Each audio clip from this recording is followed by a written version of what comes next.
So Eve, you can find her, per Wikipedia, in Genesis, like the beginning. And she ate an apple off of a tree that a snake gave her.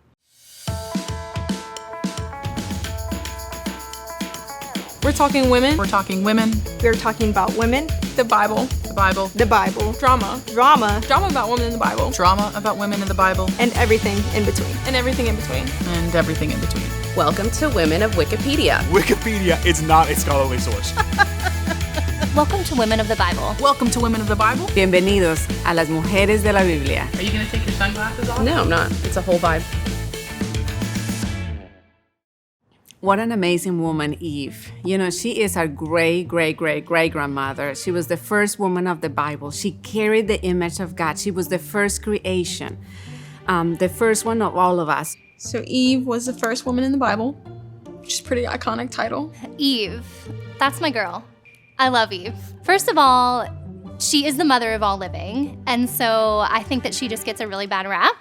We tend to blame Eve for pretty much everything bad that ever happens to us. We love her. She's great, but she's also, the mother of the world. But also, I can't deal with how she just ransacked the whole plan. But, then fixed it, but ransacked it first. And then, God did what God does. But yeah, she's not that great, but she's great. And I just think it's so, first of all, really discouraging in just the story of women that the very first woman that we encounter in the Bible basically creates the fall of man and then is therefore blamed for all sin for all of eternity, forever and ever and ever, no matter what. So I just want to pause there for a minute and just kind of rewind the tape. It's not all Eve's fault, guys. Little spoiler alert, Adam, you're a dirty bird, and you 100% are to blame too. Hey guys, my name's Petey, and I first just want to thank you for inviting me to your 80s dance party. What is this? I'm just kidding. Why is Petey here? Who invited Petey? Did we invite Petey? I'm here to provide a more perspective from the man side, if you will. But I'm not here to ridicule, I'm here to uplift. Let's see how it goes. Okay. Eve. If I had to picture her in my head, it'd have to be censored or blurred out because she's naked.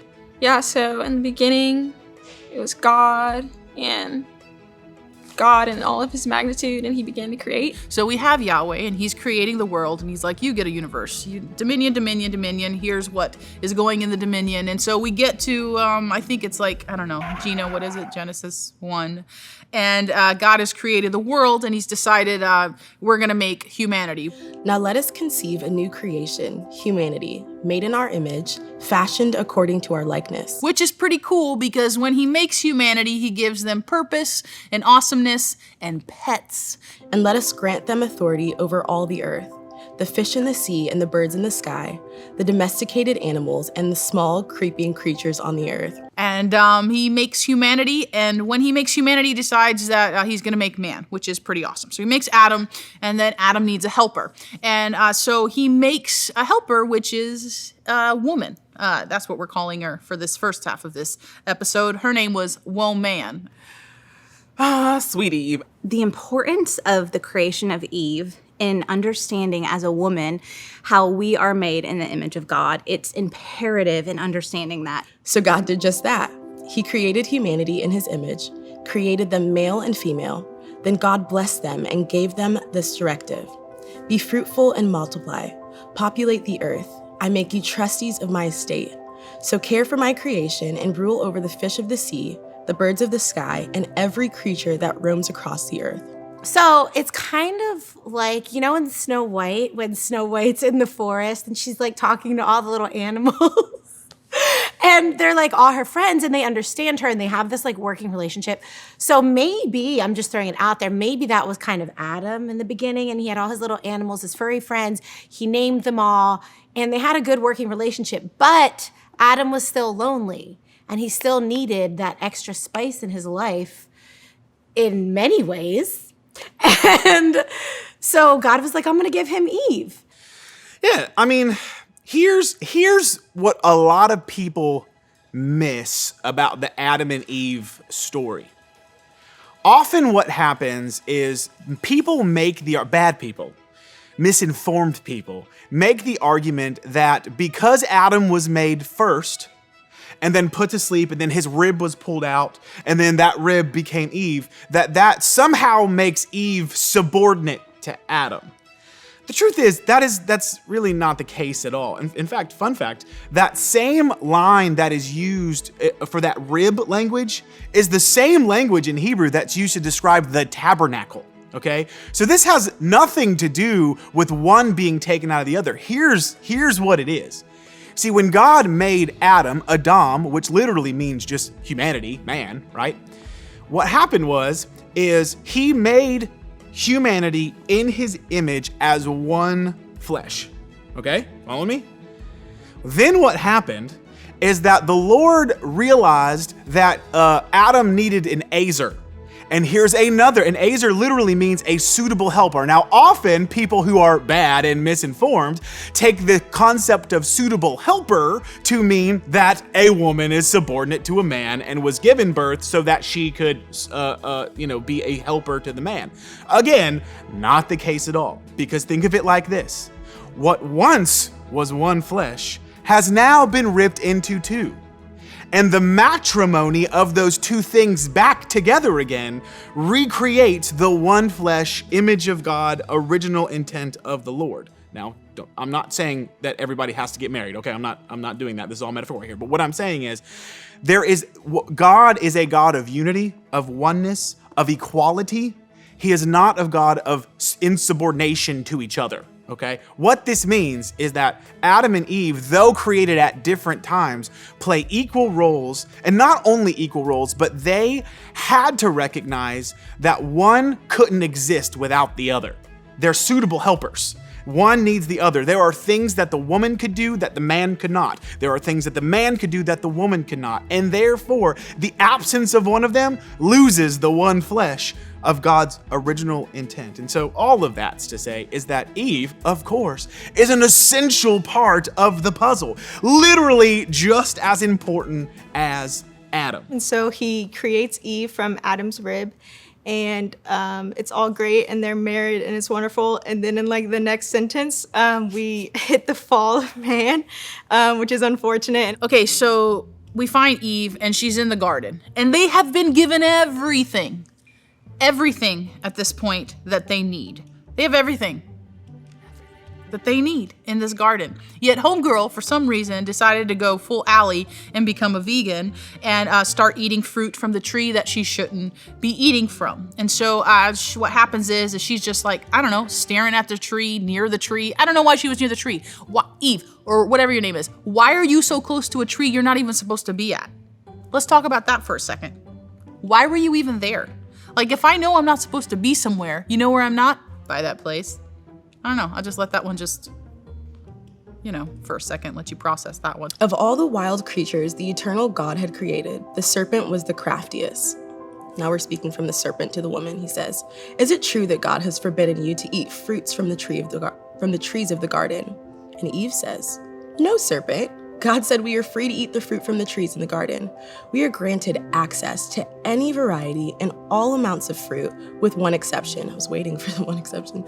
"The fruit from the tree found in the center of the garden. God instructed us not to eat or touch the fruit of that tree, or we would die." And the serpent says, "Die?" Well, I don't know if she's talking to the serpent. Snakes are scary, but then if you don't know they're scary because they weren't scary yet, then she's probably like, "Oh, who's that guy? You are so pretty." But I don't know. I don't see Eve talking like that, really. What? Okay, this is scripture, y'all. Okay, the truth is that God knows the day that you eat the fruit from that tree, you will awaken something powerful in you and become like him, possessing knowledge of both good and evil. The woman then approached the tree, eyed its fruit, and coveted its mouth-watering, wisdom-granting beauty. That's very descriptive. She plucked a fruit from the tree and ate. She then offered the fruit to her husband, who was close by, and he ate as well. Suddenly, their eyes were opened to a reality previously unknown. For the first time, they sense their vulnerability and rush to hide their naked bodies, stitching fig leaves into crude loincloths. You know, we can look at Eve and say, yes, she made a bad choice, absolutely. But what we don't do is we don't look at the serpent as much as we look at Eve. So the serpent was the one who tempted Eve. And, the serpent chose to go against God. He wanted to be self-governed.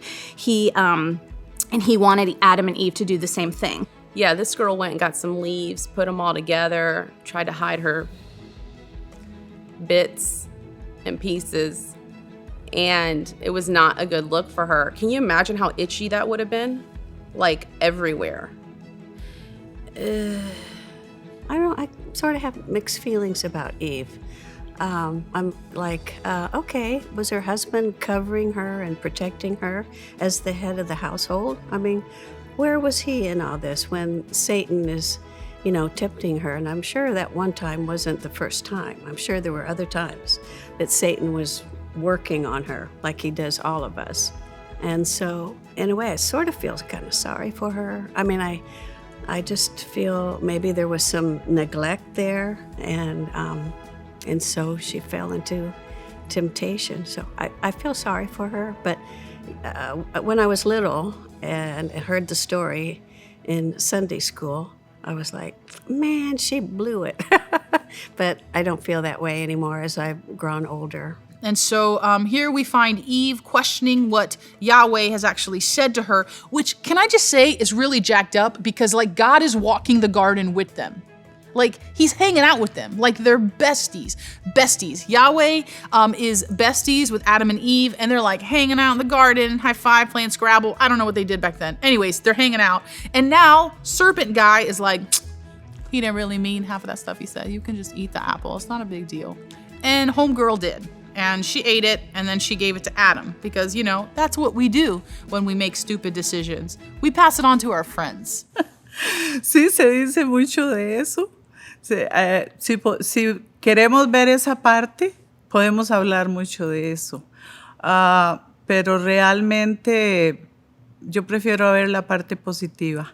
Prefiero ver el gran encuentro. El gran encuentro y como se le llama, la madre de la humanidad. O sea, ella es para mí un ejemplo, distraída, sí, porque nada tenía que andar haciendo, separada de su esposo o de Adán, que escuchó a la serpiente, sí la escuchó, y también no supo diferenciar o no entendió la magnitud de lo que la serpiente le decía, que le cambió lo que Dios había dicho. Es algo que nosotros debemos de aprender, a estar muy seguros de lo que escuchamos, porque de eso dependen muchas decisiones que nosotros tomamos. And then it was just all downhill from there.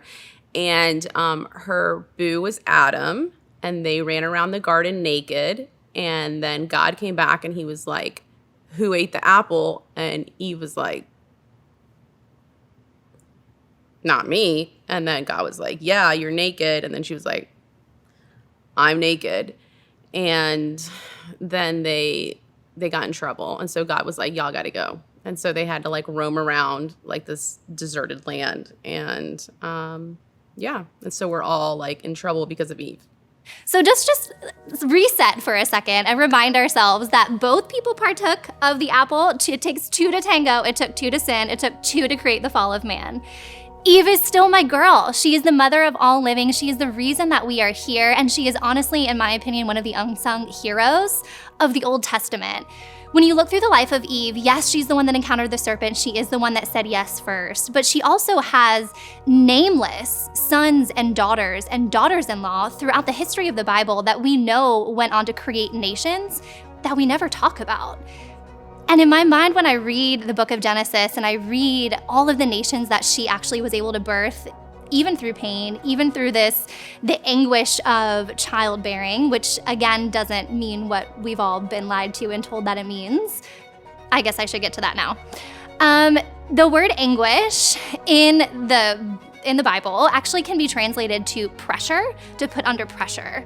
So oftentimes women, since we're all girls here, Yikes. we know that monthly we get a period. And it sucks. And for some women, it's super, super painful. For some, you barely even know that it happened. Why is that?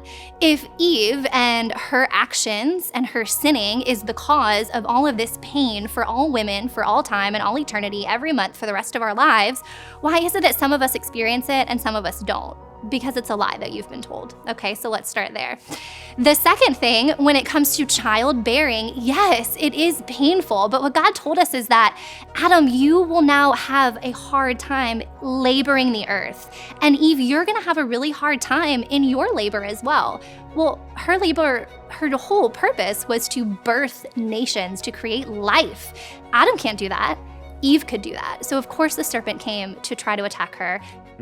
Yeah, I never thought of it that way before. And if you look through the whole story, the meta-narrative of the Bible, God redeems women again and again and again.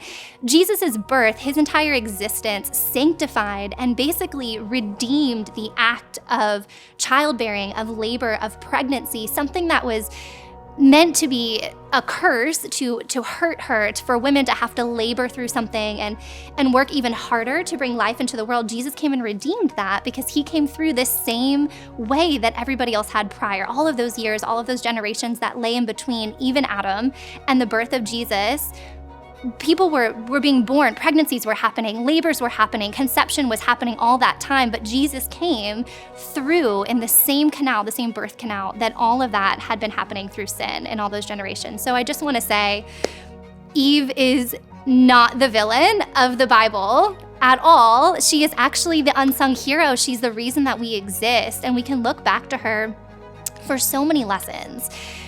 And so many ways, I think, that we can look at how God has redeemed the story of the woman, and really it starts with Eve. It starts there, and it hasn't ended yet.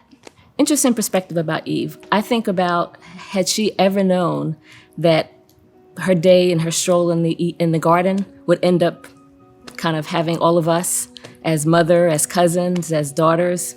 I don't think she ever knew that, but I just think that she was a legacy. She was the beginning of, when I look at genealogy, I'm a genealogist, love to talk about genealogy. She's the beginning. And so if I were to do her family tree, it would be a big one.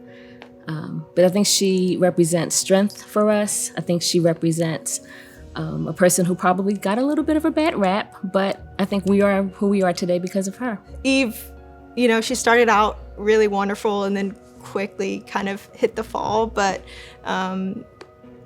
after that, she still gets redeemed a little bit, and she's able to have, from her, really, she's the mother of everyone, and so she gets to have that redeeming quality, and even though she kind of committed the ultimate sin. When I look at Eve, I can truly see how women are powerful and they have a voice, and what they do matters, but also how in the positive, when when you harness and cultivate what the gifts that God gives you, what that can do, and also when you are led astray, what that can do for humanity as a whole.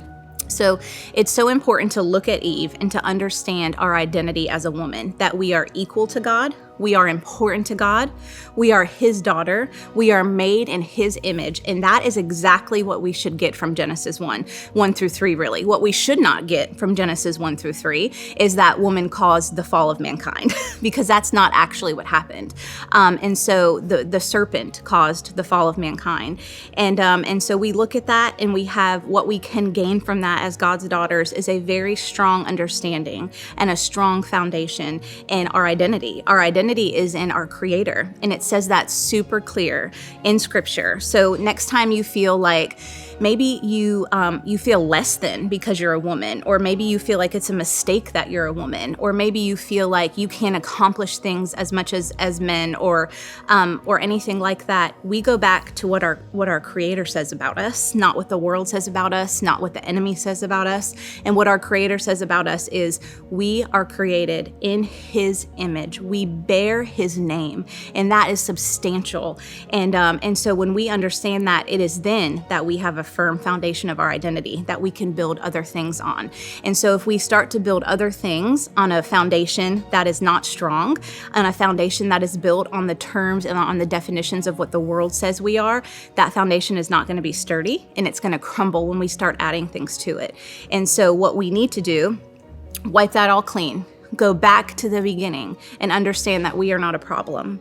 We were created because God saw a need. You know what he said? God said that Adam needed a helper, so he sent a woman. He sent a solution to a problem. We were already a solution from the very beginning of the world. And so rest on that today. Understand that you were created to be a solution. You were created on purpose. You were created in God's image. Listen, let that sink in for a second. The creator of the universe created you to mirror him, to mirror him. Hold up a mirror today. I know we're all going to do it as women like 80 times today, right?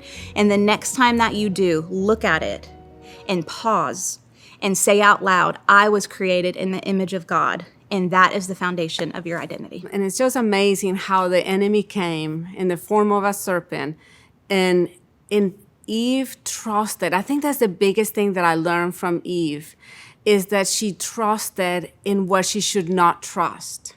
You know, her trust needed to be placed on Jesus, on God, who had given her everything. And it doesn't sound just like us nowadays. You know, when we receive Jesus as our Savior, as our Lord, there's so many things that are open in our hearts and in the spiritual world, but also in our material, in every area of our lives. We are so blessed. And all God is asking from us is to trust him. Just trust him. That's it. And people always like to hate on her. Like, she ruined it for us all. We had period cramps. We had painful labor, which all of those things are true. But I mean, we can't really know if we were in her scenario, if we would have done things differently. I like to think I wouldn't have, but I don't know if I don't know if I would have had, like, obviously the temptation was so great for her to want that apple or pomegranate or whatever it was. And if it was a pomegranate, the temptation was really great, because if you're in a garden and you're staring at pomegranates, like, they're so good. But obviously not worth bringing sin into the world. So there's that. But, you know, anyway, all that to say, I think she gets a bad rap, and I don't know if that's rightfully so. Like, I feel like Eve gets all the blame for sin being in the world. And yeah, I don't know if I'm not an Eve hater is what I'm trying to say. I feel like I maybe understand her. So is she a weakling? Like, again, how do I feel about Eve? I don't know, because she should have been able to talk to Satan face to face and be like, nope, actually, I have orders and these are the orders. But she didn't. So it kind of, again, I have a love-hate with Eve, honestly. Full disclosure. Okay, again, you're missing the point here. Now, first of all, the Bible does make mention that unfortunately Eve was alone. But you should be able to be left alone. What it has to do is it meant that the enemy knows that when humanity is isolated, he's going to come and get you. It had nothing to do with her and had nothing to do with her gender. It had everything to do with just the enemy striking in his craftiness. And it just so happened to be her, the mother of all things. You know, right? If you're going to strike, that feels like the right way to strike. And then, of course, Adam comes and partakes too. And so all of that to say, again, there's equality not only in exercising the goodness of God, but also, unfortunately, there was equal presence within the rebellious act of what occurred in the garden itself. And so there is no insubordination in this story. And oftentimes it's told that way. And I just want you to know from the perspective of a man that that is so wrong. And if anyone tells you that, you are allowed to punch them in the face. And if you do it and get in trouble, don't tell anybody I told you to do it. I blame Eve for the fact that I have a lot of issues. It's her fault. And when we get to heaven and she's sitting on the bleachers by herself, we're going to have a talk. So we find Eve kicked out of the garden. You don't really hear about her again, except for the fact that she has Cain and Abel. Hey, when I think about Eve, I think about Eve when she was pregnant. I think about how she must have really felt alone. I mean, she had Adam there with her, but he couldn't answer any of her questions about what was happening to her belly, much less what was going to happen in the future in 9 months. I think about she had no mother to ask. She had no sister to ask any questions about what was going on with her body. She had no friends to tell her what to expect. And, I can only imagine how alone she must have felt, thinking about, oh my goodness, I'm about to give birth. What am I going to do with this baby? How am I even going to deliver this baby? But, I found such comfort when I read Genesis 4:1. And in Genesis 4:1, she says, with the help of the Lord, I brought forth a man. And so that showed me right away that, she was not alone. God was with her every step of the way. He was right there. And I would imagine that every question that she had, whether it was about, what was happening inside of her, what was to come, that God was right there answering all of those questions for her, because she wouldn't have been able to say, with the help of the Lord. And so it was with his help that she was able to bring forth Cain. And, I just find it so amazing that God has put in all of us women the ability, into our very DNA, the ability to carry and to give birth. And that's not just physically, that's spiritually as well. God puts within us dreams and visions, and then at the appointed time, he gives us the ability to give birth to those dreams and visions, and it's only with his help that we're able to do that. Eso es lo principal, eso es lo importante de todos nosotros, a los creyentes, que creamos aquí adentro de nuestro corazón.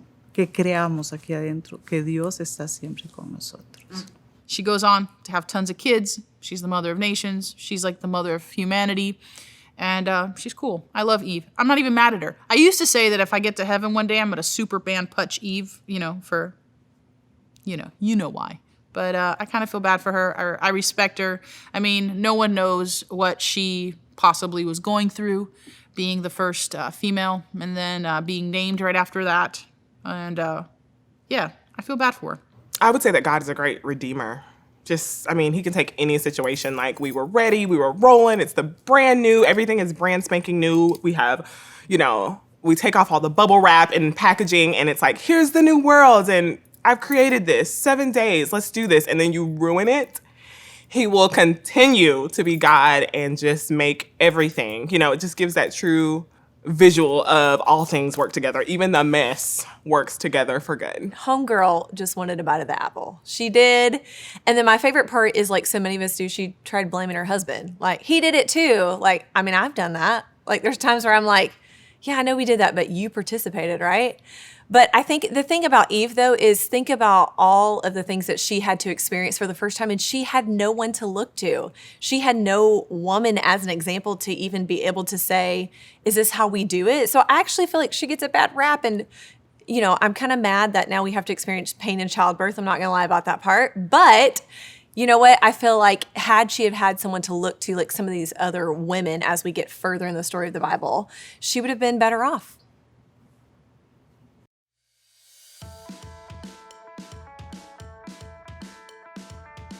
Yeah, the Abraham, Sarah, Abram, Sarai situation it's a complicated one. It would take an entire season of this show to really unpack the intricacies of that story. Hold up.